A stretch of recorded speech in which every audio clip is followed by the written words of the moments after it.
blue economy en ohelni mago ma itimo e wi pi, e dho pi, kendo ei pi.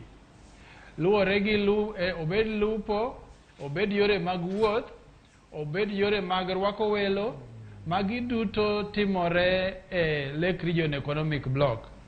Tadwa wacho ni kaka Lake Region Economic Block, chenro nitie makende mar keto ni mondo blue economy obed sekta maduong' ahinya e alwora mar Lake Region Economic Block.